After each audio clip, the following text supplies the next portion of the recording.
Assalamualaikum warahmatullahi wabarakatuh. Alhamdulillahirabbil alamin. Alladzi ahyana ba'dama amatana wa ilaihi nusyur. Asyhadu an la ilaha illallah wahdahu la syarikalah. Wa asyhadu anna Muhammadan abduhu wa rasuluh sallallahu alaihi wasallam la nabiyya ba'dah. Amma ba'd. Bapak Ibu jamaah subuh Masjid Asliyah Kelurahan Bukit Surungan, Kenagarian Bukit Surungan, Kota Padang Panjang yang berbahagia. Kita bersyukur kehadiran Allah Subhanahu wa taala. Pagi ini kita kembali dihidupkan oleh Allah, dan besar harapan kita bisa menyelesaikan ibadah puasa untuk hari ini. Amin ya rabbal alamin. Kemudian selawat beriring salam untuk Nabi kita Muhammad sallallahu alaihi wasallam dengan ungkapan Allahumma shalli ala Muhammad wa ala alihi wa sahbihi ajma'in. Bapak Ibu jemaah sekalian, kita apresiasi kepada pengurus yang telah membuat tema-tema dari tausiah atau ceramah yang disampaikan oleh Buya dan Ustadz kita. Untuk malam dan pagi ini adalah cara menciptakan generasi yang islami. Salah satu tugas besar yang diberikan oleh Allah atau yang diembankan oleh Sang Yang Maha Kuasa kepada kita selaku manusia ialah menjadikan kehidupan ini patah tumbuh ilah berganti. Kita diberikan oleh Allah semacam tugas amanah untuk mengembangkan kehidupan manusia berupa anak dan keturunan. Di samping itu juga disematkan tanggung jawab untuk menciptakan generasi-generasi yang memang benar-benar bisa dipercaya untuk melanjutkan dan mengurus kehidupan ini. Dan tentu kita sudah sama tahu bahwa warna dan karakter dari kehidupan manusia itu berbeda dibanding dengan makhluk-makhluk lain. Memang benar kita sama-sama hidup dan banyak sekali kesamaan. Sama makan, sama bergaul, sama berusaha tentunya. Tetapi sama makan, sama bergaul, dan selama berusaha dalam kehidupan manusia itu memiliki karakter tersendiri. Di dalamnya ada tanggung jawab, ada kewajiban yang mesti dilakukan oleh manusia sehingga bisa dipastikan nanti kehidupan yang dijalani itu bisa mengantarkan sebuah kehidupan yang menjanjikan, baik itu hasanah dunia maupun akhirat. Kalau kita kembali kepada kiat Islam atau ajaran Islam, bagaimana cara mewujudkan generasi yang islami, maka tentu rujukan kita adalah Al-Quran dan Sunnah, tidak lain tidak bukan. Dan memang setelah kita coba saksikan muka belakang kiri kanan yang berusaha untuk menciptakan anak keturunan yang berakhlak, berbudi, bila berpedoman kepada Al-Quran dan Sunnah, itu berhasil. Tapi bila yang dua ini diabaikan, hanya hidup apa adanya saja, sehingga anak itu tumbuh menurut keinginannya saja, tentunya orang ini akan memperoleh keturunan yang centang perenang, anak-anak yang tidak menentu arah. Lalu bagaimanakah caranya? Nah, ini kita lihat saja tuntunan Al-Quran. Ada satu sosok yang oleh Al-Quran diapungkan menjadi sosok manusia yang patut dan wajar dijadikan sebagai tauladan. Itulah dia Luqmanul Hakim. Nah, kita tahu bahwa Luqmanul Hakim ini adalah seorang hamba Allah yang hidup sezaman dengan Nabi Daud, bahkan memiliki hubungan kekeluargaan dengan Nabi Daud. Sama dengan Nabi Daud, maka Luqmanul Hakim juga berusia 1000 tahun. Cuman bedanya kalau Daud itu punya istri 100 orang, namun kalau Luqmanul Hakim hanya 1 orang saja. Dan Allah juga takdirkan Daud banyak anaknya, namun Luqman anaknya hanya 1 saja. Itu yang dikenal dengan Taran bin Daud. Cara dan kiat yang dilakukan oleh Daud dalam mendidik anak, ya kalau sudah Allah yang mengulas di dalam Al-Quran, anan deteh tulai. Kalau masih kita punya anggapan masih ada nanti teh yang dicetuskan oleh Allah, ya saya sangat khawatir orang ini tauhidnya masih perlu dipertanyakan. Nah, kalau kita coba untuk mengikuti sistem dan kiat yang dilakukan oleh Luqman, maka kata Luqman setidak-tidaknya ada 6 tahapan yang perlu dilakukan oleh seseorang, sehingga insya Allah nanti orang itu bisa dipastikan mendapatkan anak-anak dan generasi yang islami. Pertama, perkenalkanlah anak itu dengan Tuhannya. Itu yang pertama. Jadi Luqman berusaha memperkenalkan pertama kali dengan Tuhannya. Wa idh qala Luqman libnihi ya bunayya la tusyrik billah. Luqman berkata, wahai anakku, jangan kau syirik kepada Allah. Itu bunyi ayat. Terjemahan bahasa kitanya, perkenalkan pertama kali Tuhan itu, anak itu kepada Tuhannya.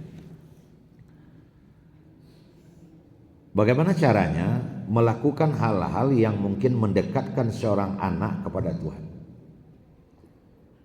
Nah, di dalam ajaran Islam itu benar adanya. Seketika anak itu sudah lahir, maka yang pertama kali diperdengarkan kepada anak itu azan dan iqamat.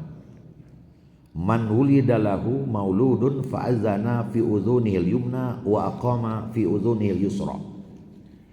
Siapa yang lahir untuknya anak, hendaklah langsung ia azankan di telinga kanan dan diiqamatkan di telinga kiri.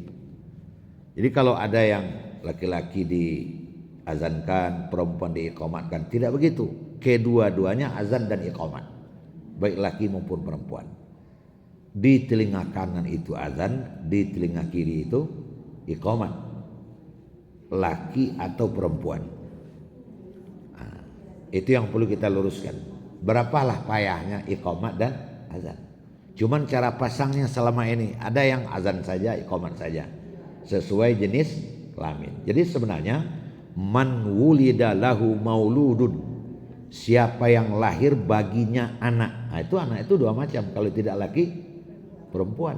Fa'adzana fi udhuni yumna, diazankan di telinga kanan, wa aqama fi udhuni yusra, dan diiqamatkan di telinga kiri. Itu enggak bisa dibantah lagi itu. Karena Nabi yang mengatakan demikian. Yo dia mau guru mo, anjalah mengikut Nabi daripada guru yang tadi. Jadi iqamat dan azan itu sejalan. Satu, yang kedua, kalau kita kembali kepada dalil tadi, man wulidalahu, siapa yang lahir baginya. Jadi kalau siapa yang lahir baginya, itulah orang yang mengazankan dan mengiqamatkan, itu maksudnya ayahnya. Jadi tidak diupahan pula mabangkan iqamatkan kurang lain. Buya tolong tak buya. Buya itu harinya. Ya sami baru datang disuruh apa itu. Jadi man wulidalahu, siapa yang lahir baginya. Lain halnya nanti kalau ada halang-halang syar'i, ayahnya sedang tidak berada di tempat, mungkin baik jauh. Tapi kalau kembali kepada ajaran Islam, itu tidak ada tawar-tawar menawar lagi. Yang mengazankan itu adalah man wulidalahu. Betul ji? Man wulidalahu, siapa yang lahir baginya seorang anak. Nah, kalau sempat ayahnya yang mengazankan, itulah masuk pain C. Nah, dalam kehidupan sehari-hari sering menjadi ocehan dan ya buah bibir, wah anak ndak bazanan mah. Itu adalah sebuah ocehan yang bukan main-main. Tapi faktual lapangannya terlihat seperti itu, dan itu memberikan tahzir, warning kepada seluruh masyarakat, uang ndak bazanan. Kenapa? Karena pekerjaan awal yang harus dilakukan kepada anak, kalau anak ingin diciptakan menjadi Islami, adalah itu. Bukankah langkah awal itu menunjukkan untuk langkah-langkah berikutnya? Makanya para ulama mengatakan sebenarnya langkah dalam kehidupan itu hanya langkah awal. Langkah 2 dan sampai langkah 1000 sampai 1.000.000 pun langkah, itu langkah tambahan. Yang langkah inti itu adalah langkah awal. Nah, kalau sudah dimulai dari langkah awal itu bego, berantakan, tidak lurus dan tidak tepat, ya jangan disalahkan kalau ditemukan hal-hal yang tak benar. Kenapa? Langkah awalnya sudah salah.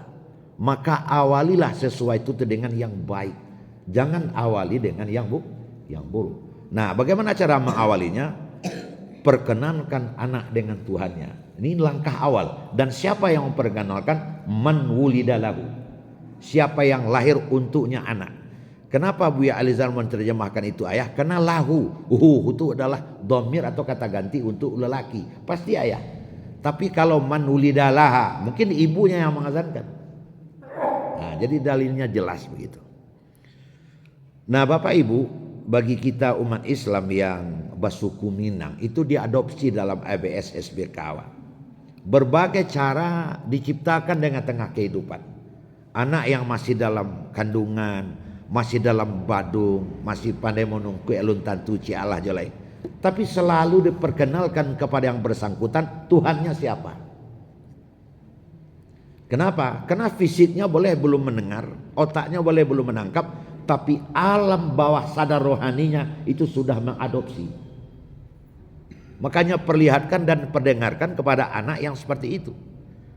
Kau secara seluruh Bapak Ibu lihatnya ringan, tapi bobot yang terkandung di dalamnya sangat berat. Umpamanya seorang ibu melalukkan anak, kan hek lala, hek lala. Hek lala itu asalnya bahasa Arab, ya ilahi, ya ilahi, ya ilahi. Itu. Apa itu ya ilahi? Ya Tuhanku, ya Tuhanku. Hek lala, hek lala. Kenapa? Itu walaupun hek lala, mungkin selama ini tidak pernah terpikirkan oleh kita, alah nan hek lala. Rupanya ya ilahi, itu sebenarnya. Itu memperkenalkan kepada anak, Tuhanmu adalah Allah. Nah, Tuhanmu adalah Allah. Kita masih segar, guru kita pernah menyampaikan betapa Nabi kita Muhammad sallallahu alaihi wasallam sedang sholat. Itu cucunya yang baru saja pandai merangkak, Hasan Husain, naik ke kuduanya. Dia sedang sujud di kecilnya kudu kakeknya kan. Nabi tidak langsung duduk. Dia sujud begitu lama sampai cucunya kau turun, barunya duduk. Setelah sholat orang bertanya, kenapa kau begitu lama sujud wahai ya Rasul? Apa jawab Rasul? Saya sedang memperkenalkan kepada cucu saya Tuhan. Saya sedang mendidik cucu saya bagaimana caranya berallah, bertuhan, beragama. Kan hal-hal kecil itu. Jadi semayang di muka anak, mempacaliakan semayang ke anak. Saya senang kalau ada ibu-ibu dan bapak-bapak, anaknya kecil sudah dikasih jilbab. Anaknya kecil sudah dikasih tikar sholat yang kecil itu. Kadang-kadang juga sholat sama-sama dengan kita. Wah maduk ke kiblatnya, maduk tak kama-kama. Itu sedang mendidik. Nah, kalau hal ini tidak dilakukan, ya masa bodoh, jangan disalahkan siapa-siapa. Karena itu adalah the first work, pekerjaan pertama yang harus dilakukan oleh seorang orang tua kepada anak, memperkenalkan kepada anak siapa Tuhan. Itu teori Al-Quran, tidak ada bantahnya lagi.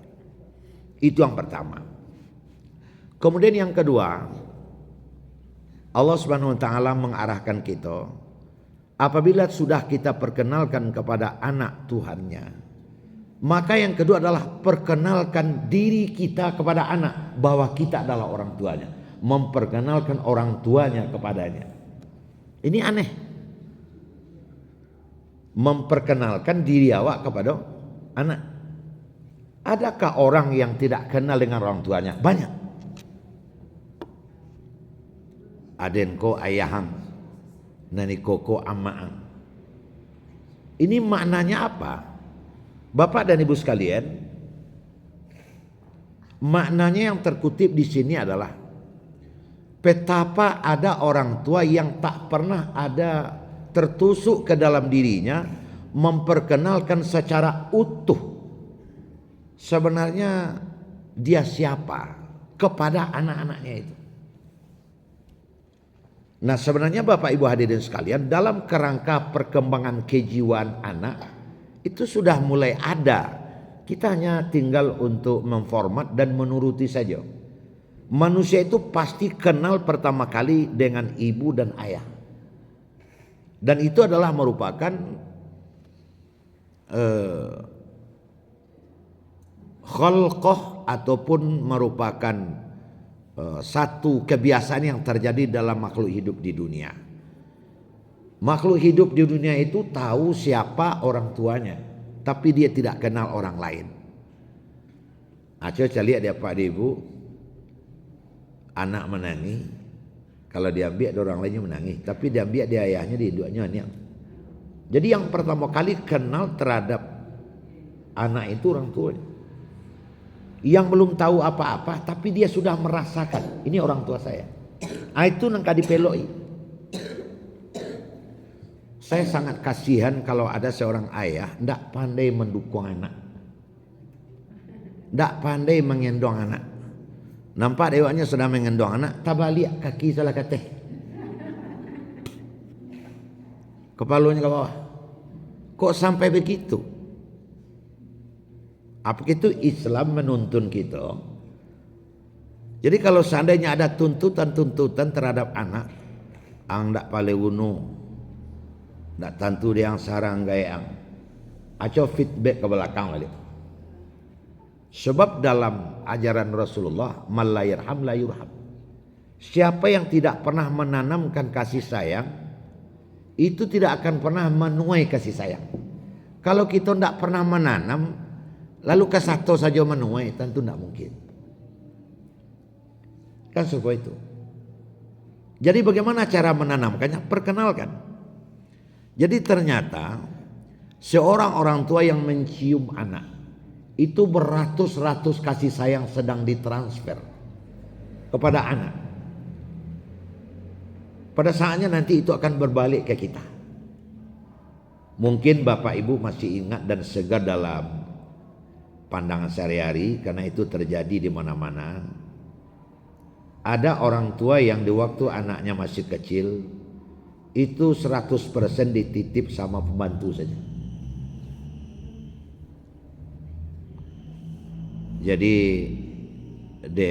apanya sibuk, ibunya sibuk, maka dicari seorang pembantu, diserahkan ke dia. Tiap hari ngasih makan, ngasih minum, memandikan, mencebokkan, menidurkan sehari-hari. Ujungnya anak lebih dekat dengan pembantu ketimbang orang tuanya. Lalu apa yang tidak terjalin? Yang tidak terjalin adalah kasih sayang. Itu yang tidak terjalin. Lalu apa bahaya yang akan diterima oleh orang tua nanti? Orang tua yang berperilaku seperti ini kepada anak, insya Allah anak juga akan mengantarkan orang tuanya ke panti jompo nanti. Mainnya satu-satu gitu. Dia tahu itu orang tuanya, dia tahu itu ayahnya, itu ibunya. Lalu dia diskusi berdua. Papa katanya kita sangat sibuk, papa sibuk, saya juga sibuk. Ini orang tua kita sudah tua. Sulit kita untuk memberesin di rumah. Bisa enggak kita sepakat kita antarkan tas saja ke panti jompo? Akhirnya orang tua ini pun diantarkan ke panti jompo. Berpendapat keduanya secara tenang dan nyaman, itu lebih bagus. Tinggal ngasih uang saja. Beko ditelepon sekali sebulan. Halo, ya ini saya si Pulan. Apakah orang tua saya masih hidup atau sudah mati? Kenyataannya ada seperti itu Bapak Ibu. Begitu tega seorang anak mengantarkan ke panti jompo, ditransfer uang setiap bulan sebagai upah ataupun jasanya, kemudian ditanya, ada sehat-sehat, ada sakit, itu masih lumayan, malah ada yang bertanya, sudah mati atau masih hidup? Kejam dah. Nah, kalau kejam seperti itu kita feedback ke belakang. Orang tuanya terhadap anak dulu gimana? Ternyata anaknya dulu dititip ke titipan bayi. Diantarkan jam 9, diantarkan jam 7 pagi, dijemput jam 4 sore ataupun jam 5 sore. Nah, sesampai anak di rumah, kita pun sibuk dengan PR kerjaan yang dibawa dari tempat kerja. Anak main sendiri. Sehingga tidak terjalin yang namanya kasih sayang tadi dengan anak. Akhirnya anak tidak ada rasa rahim, rasa rahmah kepada orang tua. Sehingga dia tega begitu saja. Nah, itu bolak-baliknya. Makanya di negara-negara maju, Bapak Ibu hadirin, itu ujung-ujung yang masih sederhana. Coba kalau kita pergi kepada yang lebih ekstrim lagi. Yang lebih ekstrim lagi, tapi sekarang ada lagi ya, kebiasaan di dalam kultur orang Jepang. Itu orang tua yang sudah umurnya kepala 7, kepala 8, itu beramai-ramai mengantarkan orang tua itu ke satu hutan oleh anaknya yang paling tua. Diantarkan ke satu hutan, sampai di hutan itu diberikan di situ, dia kasih makanan, dan orang tua itu pun merasa tidak masalah karena dia tidak berguna lagi. Sehingga banyaklah tulang menulang di sana itu. Karena orang tua yang sudah tidak bekerja, tidak produktif, itu oleh anak diantarkan ke situ. Nah, kenapa anak begitu tega saja? Pertama, kultur sudah menjadi budaya. Yang kedua, ya tidak ada ajaran agama seperti tadi. Nah, coba kita yang ada dalam masjid ini sekurangnya, bawa kada doa, mampu tidak melakukan model itu? Tidak mampu. Alhamdulillah, berarti ajaran Islam sudah mengena ke iman kita, ke diri kita. Tapi ke belakang yang tadi itu, bamang ko anak bantu ko ndak ado hormatnya segala macam gitu rupa. Kita fit ke belakang. Yang kita tuai pasti yang kita tanam. Nawak tanam kana itu nawak tuai. Jangan kita hanya bisa menuntut tanpa memberikan tanggung jawab. Kan seperti itu. Kita kan pintar, kita itu kan nuntut. Kang padian sekeden, Kang caliak sekami bantu aku, hanya menuntut. Tapi apa yang kita berikan kepada mereka selama ini apa? Ya, makanya Bapak Ibu hadirin sekalian, saya tidak perlu untuk menyebutkan plat nomornya. Di sekitar Padang Panjang ini dia tinggal. Sekarang di Australia. Karena dekat dengan saya. Dia tidak pernah lihat orang tuanya. Tapi tiba lanjutnya kirim. Tapi tidak pernah saya lihat. Kenapa? Karena anak itu tumbuh dengan sendirinya, bantu sama di tanah saja. Tapi karena dia ya dengan pergaulan sehingga dia jadi orang berhasil. Tapi kenapa orang tua nggak dilihat-lihat, hanya piti saja? Karena memang itu tidak pernah ditanam dulu, sehingga tidak pernah dituai hari ini. Nah, itu dia. Makanya Bapak Ibu hadirin sekalian, ridallah fi ridal walidain, redanya Allah kepada anak bergantung kepada redonya orang tua. Bukan bule sampai di situ saja memahaminya. Redo orang tua ini adalah sesuatu yang bisa tumbuh lewat tanam bijonya dulu. Saya kalau sudah menceritakan ini, bulu roma saya berdiri. Anak itu baru kelas 5 SD, baru naik daripada kelas sampai. Kampung Ambo itu kan orang membuat saka, ya, membuat saka aja, pakai tabu. Kebetulan anakku, ya namanya anak kecil ya seperti inilah. Kita harus maklum pada anak-anak ini. Ngaratin tidak, anak-anak kita maklum, ini generasi yang akan menggantikan kita nanti. Saya sangat marah kata Nabi kalau ada masjid yang tidak ada anak-anaknya, kata Nabi itu. Jadi kita maklumi saja. Jadi balik pada cerita tadi, di anak ini main-main. Itu mabuh tabu itu kan dengan kuali gadang kami menemukan kancah. Itu ada tungku besar untuk menghidupkan api itu dengan kayu dan sampah-sampah yang sudah kering. Jadi adalah pemasukan ke dalam kayu yang berjapang dua, keluar masuk untuk memasukkan yang namanya sampah tadi ke dalam. Ada sampah tabu, ada pun sarok-sarok. Akhirnya ujung ini kena terbakar, ini ujung apa ini? Cucu api kami namanya itu. Terbakar. Aku nanya cucu engkau punggung anak kelas sampai SD. Nama rapi. Cabiak bajunya, cabiak punggung anak. lari anak waktu itu, tak pulang-pulang lagi, tak dicari. Sekarang anaknya menjadi saudagar besar, pedagang sepatu di Pekanbaru. Jadi waktu dia pulang ketemu dengan saya, dia buka baju, Zar masih ada apunan dulu aja, pakai dulu aja. Dia sudah beranak-anak hari ini. Jadi Bapak Ibu, dia tidak bisa melupakan kejadian yang parah itu. Awanalah kesalahan anakku sampai cucu api berapi itu, cucu kepunggung anak. Nah hari ini boleh menuntut uang tak boleh guna, uang tak boleh guna. Dulu apa cucu agaknya itu? Awanalah kesalahannya kok sampai itu. Baru kelas 4 SD, naik kelas 5. Bapak Ibu hadirin, Najalik ini ya namanya tidak apa-apa saya sebutkan, namanya Ismail. Itu adalah orang tuamu sudah melakukan sesuatu yang harus dia pertanggungjawabkan kepada Tuhannya. Dan saya berharap kiranya kamu jangan berdua pula dengan Tuhan memberikan azab kepada orang tua. Biarlah Tuhan saja yang punya urusan berikan balasan azab, dan kamu harus tetap berbalas budi. Lah kalau belajar yang kirim tadi cuma untuk pulang tuh gak orang tagara dia. Malah dia pernah pulang gak singgah ke tempat orang tua.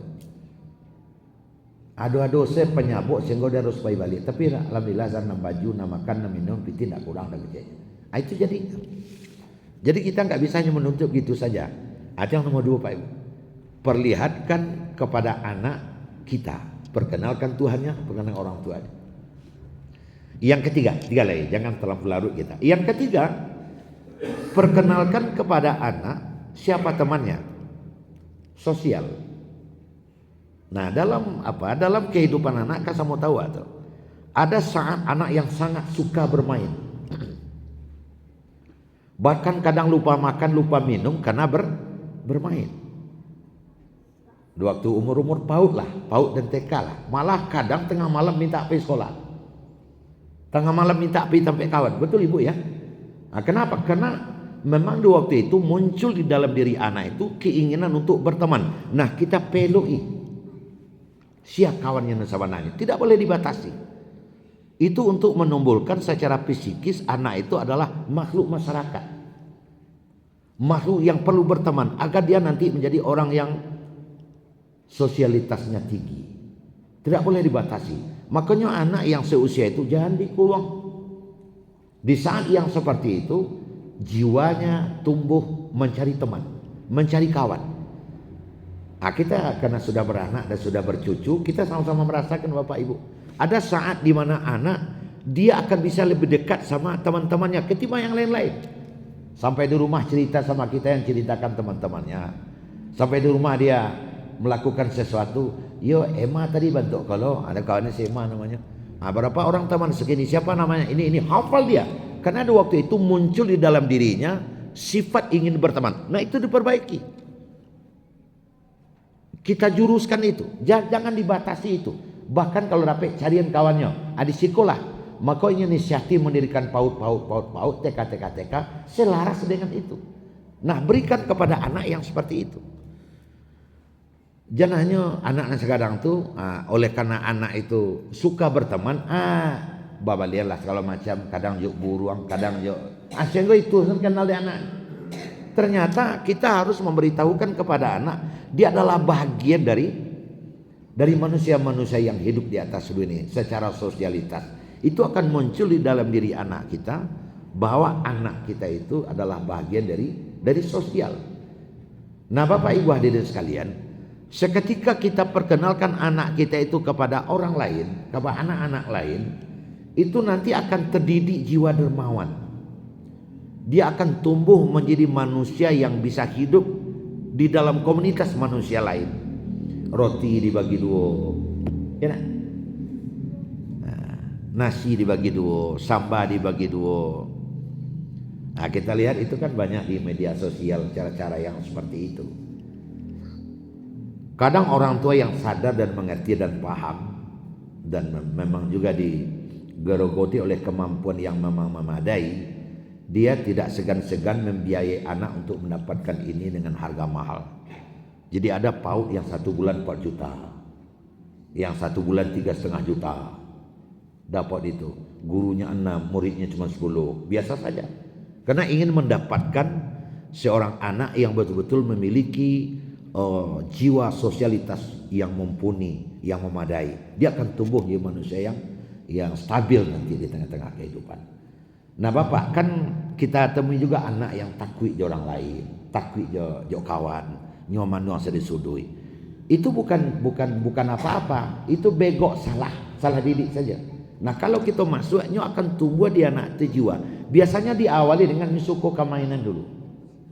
Suku kemainan. Ketika anak sudah mulai suka kepada kemainan, main-mainan ada do. Kalau yang perempuan suka boneka-boneka, lelaki suka kepada oto-oto segala macam. Itu adalah embrio sudah di suku kawan itu. Akhirnya suku berbagi. Nah, jadi perlihatkan kepada anak yang demikian. Nah Bapak Ibu, itu yang ketiga. Yang keempat, ya ketiga buahnya kafele. Nah, yang keempat, berikan kepada anak cara beribadah yang benar. Nah, cara beribadah yang benar. Artinya di tengah-tengah kehidupan kita bermain, kita bergaul, harus ada disisihkan waktu untuk beribadah. Nah sebenarnya yang saya uraikan ini akan tertera sedemikian rupa dalam surah Luqman sebenarnya. Beribadah yang tepat, ritual yang tepat. Nah, makanya dalam PAUD, dalam TK, ibadah itu prioritas. Nah disitulah Nabi terima masuk kan. Pas Nabi sholat, Hasan Husain, bawa Hasan Husain di sini, suruh dia melihat saya sholat. Nah, sampai naik ke keduanya. Jadi Bapak Ibu, enggak apa-apa. Kalau ada 1-2 ibu-ibu bawa anak ke masjid, itu positif. Ambo termasuk ndak suku mahari anju. Keluar. Asenggo na nebo ndak anak ke dah. Mentukang usia kan nebo ini. Cuman bagaimana kita memanage sehingga anak itu tidak mengganggu, tapi dia mendapat nilai-nilai positif. Itu saja. Jadi Bapak Ibu hadirin sekalian, perlihatkan kepada anak ibadah, ritual yang tepat. Nah, makanya dikatakan apabila anak itu umur 7 sudah harus dia diajar sholat. Umur 7 dia sholat. Kalau umur 10 masih belum sholat, fadribuhu 'alaiha, pukul anak itu. Ini ajaran sederhana yang jika kita dalami, ada isinya. Kenapa dalam Islam sholat yang dikemukakan Bapak Ibu? Itu filosofinya ada dulu. Agama ko asado perintahnya pasti ada makasih. Ada larangnya pasti ada makasihnya. Jadi tidak cinta merena begitu saja. Kenapa umur 7 diajar sholat, umur 10 kalau tidak sholat harus dipukul? Artinya ada apa? Kalau umur sudah 10 tak boleh anak orang Islam yang tak sholat lagi. Itu maknanya. Kenapa begitu? Coba buku psikologi anak-anak Ibu Zakia Derajat, banyak ada toko kerabat ada tuh. Umur 10 itu mulai anak diberikan nafsu. Kalau di dalam istilah sehari-hari balik berakal. Nah, balik berakal. Mulainya tahu di identitas dirinya. Kalau nyo laki-laki mulainya tahu nyo laki-laki. Kalau nyo produksi mulai sadar produksi dan mulainya sadar. Tapi kalau di bawah tu nak tentu nya dah. Ada kantuang tu kerja. Nak tentu nya dah. Semua nak tentu apa kau nyo laki-laki apa nyo produksi nak elahnya dah. Tapi umur 10 balik berakal itu sudah datang, dia sudah mulai tahu identitas dirinya. Seperti itu. Artinya apa? Sudah mulai ada embrio nawaitu yang tak baik di dalam dirinya. Karenalah mulai nawaitu yang tak baik di dalam dirinya, kita sudah harus membuat tangkal. Jangan yang tak baik ini terlakukan oleh dia. Tangkalnya solat. Sebab solat itu tanha anil fasha wal munkar. Mencegah seseorang dari keji dan munkar. Jadi Bapak Ibu hadirin sekalian, kalau ada teh umur 10 masih centang perenang ili mudia ketika bawah, ini mungkin solatnya perlu diperiksa. Kita cobalah menganalisa anak-anak. Apakah itu jatuh ke narkoba, pergaulan bebas, tidak pulang-pulang, kelamaan inyo saja, perintah awak tidak didangannya, disuruhnya tidak pai, diimbaunya tidak datang. Periksa solatnya. Ya boleh dikecekkan. Nyolum perlu taat rutin, khusyuk ke itu segala macam, bantu orang kayak kemati solat, belum perlu. Tapi solat itu perlu dulu. Nah makanya para ahli solat mengatakan setidak-tidaknya selama solat itu dilakukannya dia tercegah itu dari keji. Tidak bisa melakukan apa-apa itu. Tapi kalau ini sudah dilakukan, ajaran Tuhan, ajaran agama pasti benar. Jadi berikan kepada dia ibadah. Dia mengarati di dalam kehidupan ibadah. Kita senang melihat ada seorang anak baru kelas 1 SMP, baru kelas 6 SD. Taatnya bukan main. Senang tak kita lihat? Senang kita. Senang. Ini baru kelas 6 SD, kelas 1 SMP. Assalamualaikum warahmatullahi wabarakatuh. Hormatnya bisa kalah puluh orang kadang. Mak, mohon izin mak mau dulu saya mak. Kalau berjalan di jalan dong gitu.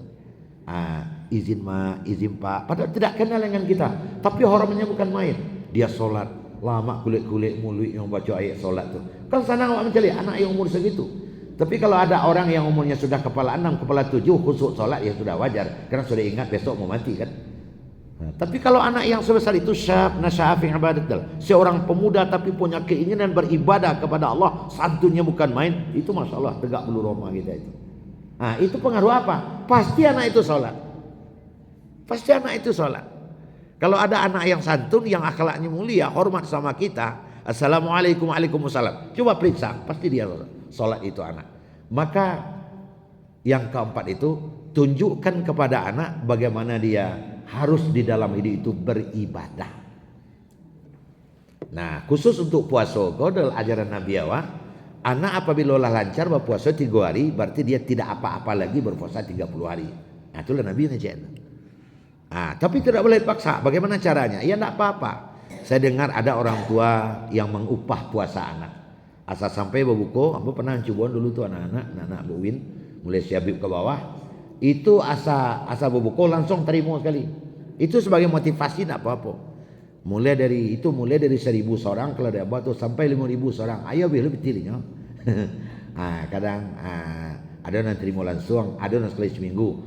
Kalau ada yang seorang lain kalau siabibnya sih sebulan tuh. Wah, nyak tiap jadinya. Dimotivasi seperti itu. Sehingga dia gemar beribadah yang awak tuju ndak itu loh. Aduh. Tujuan lain yang awak tuju.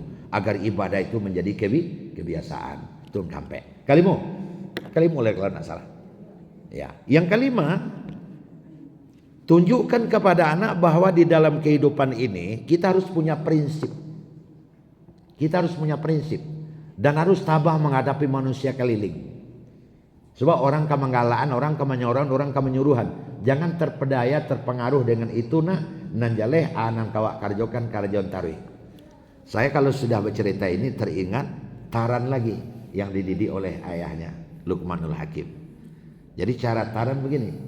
Satu kali Taran ini dibawa oleh ayahnya jalan-jalan pakai keledai. Pertama Taran, kau naik keledai biar saya jalan. Sebab kalau berdua naik kalau di keledai dah. Karena ini sudah perintah ayah, tidak apa-apa ayah, tidak apa-apa kan saya nyuruh kamu. Naiklah Taran ke atas keledai, ayahnya membawa keledai dengan memegang tali sambil jalan. 1 kilo jalan orang bilang, kau ya anak tak saya lari.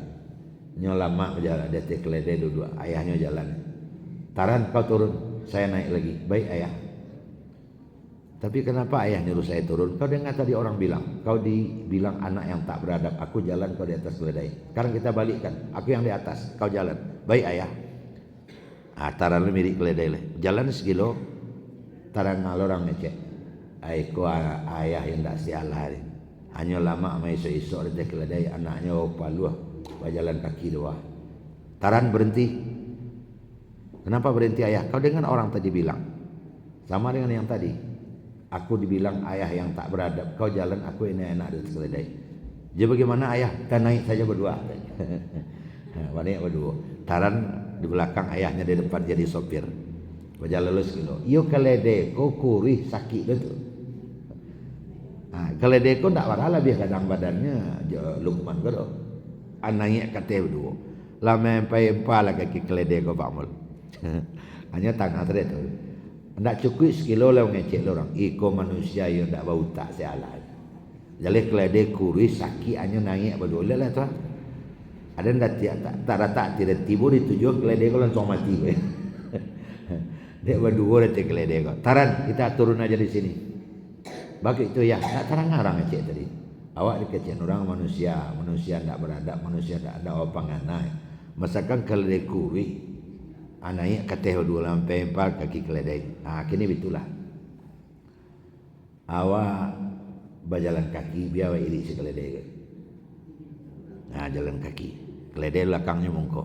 1 kilo jalan ngecek orang. Ini manusia memang entah apa yang terjadi. Jadi keledai ada jalan kaki. Mungkin kan orang tilanya. Kini bitulah Taran. Jangan boh orang kau awak kabek keledai kan. Dikabek kaki muka, dikabek kaki belakang. Nyo sandang keledai. Nah, keledai kan nyo sandang. Orang juga bilang, biasanya orang bawa keledai yang kayak begini, keledai mati. Kok keledai itu nyo sandang bentuk kok. Akhirnya ayahnya bilang, Taran, berhenti di sini. Sebenarnya sesuatu sedang dilakukan oleh Allah untuk kita. Itulah hidup nak. Kita di dalam hidup itu kalau hanya berorientasi kepada ocehan orang, tak satu pun yang akan jadi. Kemanapun kita pergi, apapun yang kita lakukan, pasti kita tetap ada salahnya, kata orang. Tagak awak, tidak ada tadi tagak saja. Duduk awak, aku contohnya, duduk awak kepanjangan. Ada baik tagak mengari, aku tadi menggari kepanjangan mengari. Ada biasa jalan melintas, aku tiap sebentar melintas. Jadi baca dia. Jadi tidak ada nang kesana itu. Oleh karena itu, anakku, dalam hidup apabila yang kau lakukan itu sudah benar menurut Allah, menurut aturan Allah, masa bodoh dengan lingkungan, maju terus, maju tak gentar. Asalkan yang kau lakukan itu tidak menyalahi hukum-hukum Allah dan Rasul, maju saja. Dengan sebijak mungkin, dengan sebaik mungkin. Kalau seandainya masih mempertimbang menengah ke belakang, tidak ada orang yang sana. Bahkan berbuat baik pun engkau akan ada malih dan calik sana tu. Kamu apa berdua panjangan sih? Pasal berdua, kalurah berdua je, makan berdua. Biasanya berdua. Jawab bininya, iya jawab bininya berdua tu kamu apa? Tapi ternyata ada juga orang tak senang melihat seperti itu. Ada orang tak senang melihat. Yo, kami ni, yo bininya, dan bini lu nang tak untuk tu nare. Itu apa? Ternyata dalam hidup seperti itu. Rajin awak solat ke masjid, alung ngamanga lapai ke masjid pakai mukena. Itu contoh tu. Bentuk ke bentuk surga nampak dia. Alun tentu kan bentuk surga lho. Ternyata taat pun ada juga orang yang tak senang. Tentu kan bentuk surga. Tu mainnya nalai-nalai bentuk surga betul. Kami itu jadinya lah. Jadi dalam hidup enggak perlu begitu mendengarkan ocehan orang kiri kanan. Yang jelas yang kita lakukan ini sudah benar menurut hukum Allah dan Rasul. Kalau sudah, maju terus. Toh ja'al haq wa zaqal batil. Yang benar itu pasti tegak, yang batil itu pasti lenyap. Nah, Bapak Ibu kan sudah 5 itu. Nah, yang 5 ini dibangun di atas satu pondasi yang sangat kokoh menjadi poin yang ke-6, yaitunya berharap dan berdoa kepada Allah. Itulah yang menjadi bukhul ibadah. Berharap dan berdoa kepada Allah Subhanahu wa taala. Ya Allah, sampaikan cita-citaku, wujudkan maksudku, jadikan anak-anakku anak yang soleh, anak yang berguna bagi orang banyak, berbakti kepada orang tua dan masyarakat banyak. Itu terus setiap hari. Dan itu adalah wujud dari. Jadi tidak bisa kalau tidak berdoa. Dan 5 tadi bisa laksanakan, bisa wujudkan kalau ada doa. Jadi ini sudah banyak sekali contoh-contoh yang dapat kita lakukan. Saya ini sebagai penutup, kita hanya 2 menit, 1 menit lagi. Saya punya murid di Talib dulu namanya Antoni Seriba. Ini ke Pak Haji Daya lah, cokno citon. Antoni Seriba. Iyo wana sange kurang ajarnya. Lah, ada. Satu kalinya minta permisi, Pak Lizar, apa? Awak permisi Pak, ayah awak meninggal Pak. Kini juga baik Pak, apilah. Besok tiba ayahnya. Mana Antoni? Antoni katanya pulang Pak, kata teman sekamar. Tapi tanya ayahnya meninggal. Saya ayahnya. Nya kecen ayahnya mati. Supaya bisa minta izin. Abarak aja anak tu. Saya ayahnya. Akamanya kiranya pi ke kubu kerabi tapi eteknya. Bapaknya orang Medan, eteknya orang kubu kerabi. Mamancing balut. Ada waktu musim buntik-buntiknya satu le menembak buntik kan 2 buntik di rumah. Ada pek le nyo. Ada. Kakaknya ada di dunia. Awesel kakaknya ke inyo sana mau motong tali. Jadi satu kali datanglah Ranggai. Pak Pian menghadapi Pak Daud waktu itu. Balah anakmu Pak. Bagaimana anak Bapak? Ini Pak. Rasanya tidak ada lagi yang tak kubelikan, tak ada lagi yang tak kukasih. Kok jadinya tetap begini? Jawabnya kan duduk gitu. Pak, Bapak kan tahu saya kurang ajarkan bukan di sini saja. Dari Medan pun aku sudah kurang ajar Pak. Kalau saya nggak salah Bapak masukkan ke Talib karena saya kurang ajar juga ya Pak ya. Jadi tidak aneh juga saya kurang ajar. Karena di Medan saya juga kurang ajar. Akar di panganan kok. Wak sedang majah tuh, wak sedang majah. Anyo aduh giri paku, anyo masuk muncul giri. Luk. Tuh lebo orang anyo lari itu. Jadi kecil Pak Pian. Pak pernah ndak apa sholat malam? Sholat malam ambil wudhu lalu Pak sholat 2 rakaat setidaknya. Kemudian minta kepada Allah, ya Allah, Antoni Srima adalah anak saya, berikan anak saya hidayah ya Allah. Waktu anak itu lalu, pernah Pak cobakan begitu? Satu-satunya tempat mengadu hanya Engkau ya Allah, berikanlah hidayah, berikan dia petunjuk. An yang sepal. An yang siapa kau ya matonya kalau anyo turun kami an yang saleh. Tapi apa yang terjadi Bapak Ibu?